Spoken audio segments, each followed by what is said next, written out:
මතකය කියන එක අපිට කොච්චර වැදගත්ද? ඔව් මේක ගොඩක් වැදගත්. ඉතින් මතකය නැති වුණාම තියෙන ලෙඩකුත් තියෙනවා. මේක ඩිමෙන්ෂියා කියලා කියනවා. හැබැයි මම අද කතා කරන්නේ ඩිමෙන්ෂියා ගැන නෙමෙයි. මතකය උපයෝගී කරගෙන තමන්ගේ ජීවිතේ ජය ගන්න හැටි. ඉතින් ඇත්තම කතා කරොත් අපේ අධ්‍යාපනයේ මේ මතකය කොච්චර වැදගත්ද කියලා තමයි මම අද කතා කරන්නේ. ඉතින් අපි මතකය හොඳට රඳවාගෙන අපේ ජීවිතය ජයගන්නේ අධ්‍යාපනය කොහොමද ජයගන්නේ? ඒ වගේම ලකුණු මට්ටම ඉහළ දාගන්නේ කොහොමද කියලා අපි අද චුට්ටක් කතා කරමු. ඉතින් පාඩම් කරනකොට තියෙන්න ඕනේ ප්‍රධානම දෙයක් නේද මතකය. අපිට පාඩම් කරන දේවල් අමතක වෙනවා නම් හරිම ඉක්මනට අපිට හිතෙන්න පුළුවන් අයියෝ මම කොච්චර පාඩම් කරත් වැඩක් නැහැනේ. මට මේ ටික කරගන්න බැහැනේ. මට හරියට පේපර් එක ෆලෝ කරන්න බැහැනේ කියලා හිතෙන්න පුළුවන්. එතකොට අපි ආතතියකටපත් වෙන්න පුළුවන්. අර එක්සෑම් එකට බයක් ඇති වෙන්නේ, එක්සෑම් ෆෝබියා හැම වෙන්නේ මෙන්න මේ වගේ වුණාම. මොකද අපිට අපි ගැන self confidence එකක් නැති වෙනවා. අපි හෙට ගිහිල්ලා තියෙන විභාගෙදී අපි හරියට ලියයිද? හරි answers ලියයිද? අපිට හොඳ ලකුණු මට්ටමක් එයිද කියලා. ඉතින් අපිට තියෙනවා මොලේ යම්කිසි කොටසක්. මේ කොටසට අපි කියනවා හිපෝකැම්පස් එක කියලා. මේ හිපෝකැම්පස් එකෙන් තමයි අපිට කෙටි කාලීන මතක, දිගු කාලීන මතක රඳව ගන්නෙ. අපි දකින ඕනම දෙයක් අපිට කෙටි කාලීන මතකයක් විදියට අපි අපේ මොලේ ග්‍රහණය කර ගන්නවා. ඇහෙන දේවල්, දකින දේවල්, කියවන දේවල්, සිද්ධ වෙන අත්දැකීම්, උදේ ඉඳන් රැ වෙනකන් අපිට ලැබෙන අත්දැකීම් මේ ඔක්කොම අපි කෙටි කාලීන මතක විදිහට අපි හිපෝකැම්පස් එකේ තැන්පත් කර ගන්නවා. හැබැයි මේ හැම කෙටි කාලීන මතකයක්ම අපි දිගු කාලීන මතකයේ තැන්පත් කරගන්නේ නැහැ. මේවා දවසක් විතර ඇතුළත අමතක වෙලා යනවා. එහෙම නැත්නම් පොඩි කාලයක් ඇතුළත අපිට මේක අමතක වෙලා යනවා. මොකද මේක වැදගත් නොවන නිසා. මේ විදිහට වැදගත් දේවල් විතරක් අපි දිගු කාලීන මතක එකේ තැන්පත් කර ගන්නවා. ඉතින් හිපෝකැම්පස් එකෙන් සිද්ධ වෙන ක්‍රියාවලිය හරියට ලයිබ්‍රරි එකක් වගේ. මම උදාහරණයකට මෙන්න මේ ලයිබ්‍රරි එක ගත්තේ ඔයගලන්ට මේක තේරුම් ගන්න ලේසි වෙන්න. ලයිබ්‍රරි එකක සිද්ධ වෙන දේ අපි දන්නවනේ. අපි හැමෝම පොඩි හැමෝම ලොකු අයත් අපි හැමෝම ලයිබ්‍රරි එකකට ගිහිල්ලා තියෙනවා. ලයිබ්‍රරි එකේ තියෙන පොත්. ඒවා ඒ පොත් ඒගොල්ලෝ එක එක කාණ්ඩවලට වෙන් කරලා තියෙනවා. නවකතා, කෙටි කතා, ගද්‍ය, පද්‍ය, භාෂාව මේ විදිහට. ඉතින් ඒගොල්ලෝ ඒ අදාළ පොත් ටික රඳවන්නේ අදාළ කොටසේ. නවකතා කොටස ගිහිලා තියෙන නවකතා කොටසේ. කෙටි කතා පොත් තියෙන කෙටි කතා කොටසේ. හැබැයි අපි ගියාට පස්සේ අපි කෙටි කතාවකුත් කියවන නවකතාවකුත් කියන අපි පොත් අරගෙන බලලා මේසුට දාලා යනවා.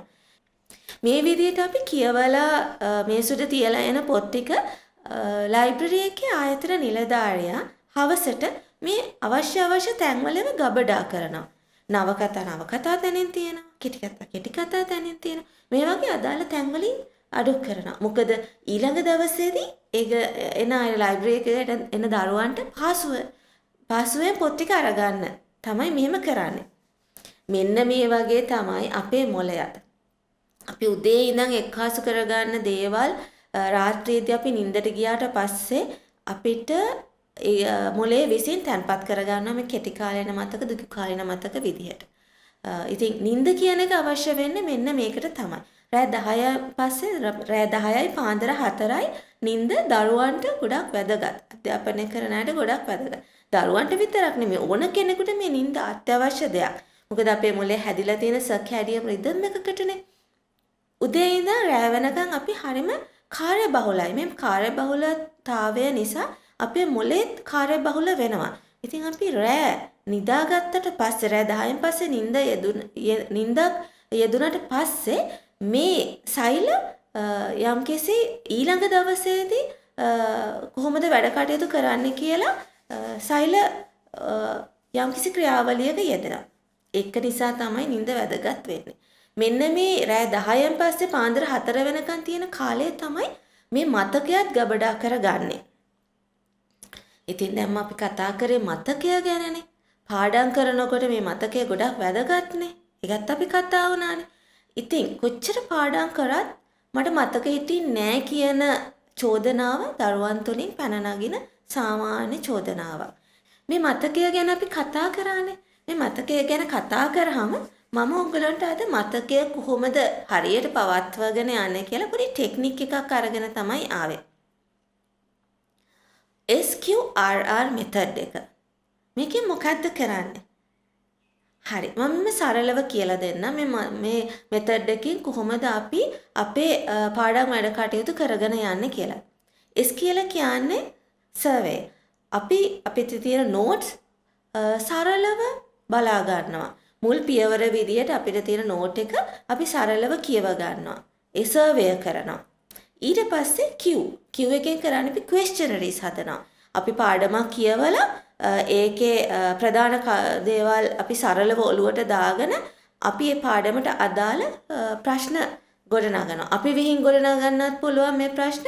එහෙම නැත්නම් හදු ප්‍රශ්න අපිට මිලදී ගැනීමක් කරන්නත් පුළුවන්. එතකොට මේකට අදාළ ප්‍රශ්න කීපයක් අපි හදා ගන්නවා. එතකොට අපි පළවෙනි පියවර විදියට නෝට් එකත් සරලව බලලා ප්‍රශ්න කීපයකුත් අපි එකකින් හදලා තියෙනවා. ඊළඟට අපි තුන්වෙනි පියවර විදිහට අපි මේ හදාගත්ත ප්‍රශ්නත් ඔලුවට දාගෙන අර සරල නෝට් එකත් ඔලුවට දාගෙන තුන්වෙනි පියවරේදී හොඳට මේ නෝට් එක කියවනවා. හොඳට අවබෝධයෙන් නෝට් එක කියවනකොට අපිට මතක් වෙනවා අපි හදාගත්ත ප්‍රශ්න ටික. ඒ ප්‍රශ්න වලට පිළිතුරුත් මේ නෝට් එක කියවද්දී අපිට අහු වෙනවා. ඒවත් අපි ඔළුවේ තියාගෙන අපි හොඳට නෝට් එක ෆලෝ කරනවා. ඊළඟ පියවර අවසාන පියවර විදිහට අපි මේ නෝට් එක වහලා අපි හදාගත්ත questionnaires වලට answers ලියනවා.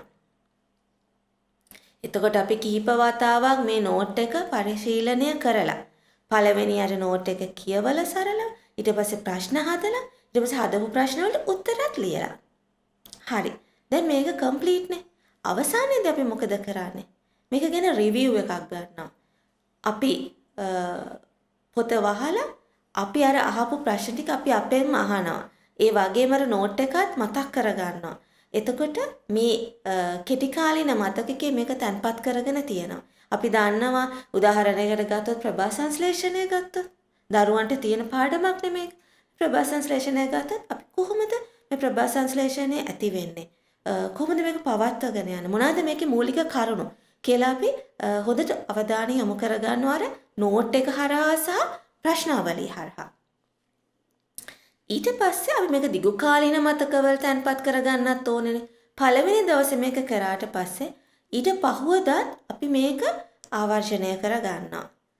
ඊට පස්සේ දවස් දෙකකට පස්සෙත් අපි මේක ආවර්ජනය කරගන්නවා. ඒ වගේම සතියකට පස්සෙත් මේක ආවර්ජනය කරගන්නවා. ඉතින් මෙන්න මේ විදිහට අපි කෙටි කාලීන මතකයට දාගත්ත දේ නැවත අපි මෙනෙහි කිරීම තුළින් අපිට පුළුවන් දිගු කාලීන මතකවල තැන්පත් කරගන්න.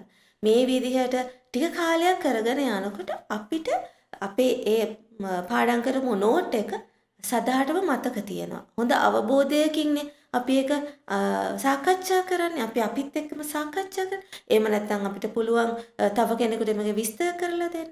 අපිට තව කොලයක මේ නෝට් එක ලියන්න. මෙන්න මේ විදිහට පුළුවන්. ඉතින් මේ අපේ අදගෙන ආව ටෙක්නික් එක හරහා ඔයගලන්ට පුළුවන් පාඩම් වැඩ කටයුතු සරලව කරගෙන යන්න. ඉතින් මේ වගේ ගොඩාක් ටෙක්නික් අපි ළඟ තියෙනවා. මේ මනෝවිද්‍යාවේ අඳුනලා දීලා තියෙනවා මේ ගොඩාක් ටෙක්නික්. මේ හැම ටෙක්නික් එකක්ම අපිට හරියන්නේ නැති වෙන්නත් පුළුවන්. හැබැයි ඔබට අත්හදා බලන්න පුළුවන් කොයි ටෙක්නික් එක හරහාද අපි මේ අපේ ලකුණු ටික ප්‍රෝග්‍රෙසින් එකකට ගෙනියන්නේ කියලා. ඉතින් දුවේ පුතේ ඔයගලන්ට පුළුවන් අපේ මේ වැඩසටහන එක්ක නිතරම සම්බන්ධ වෙලා මේ ටෙක්නික් ඔයගලන්ගේ ජීවිතයට එකතු කරගන්න. ඔයගලන්ගේ ලකුණු මට්ටම ඉහළ දාගන්න. ඉතින් ඒකට කරන්න තියෙන ඔයගල අපේ channel එක subscribe කරන්න. bell icon එක click කරන්න. ඔබට සුබ දවසක්.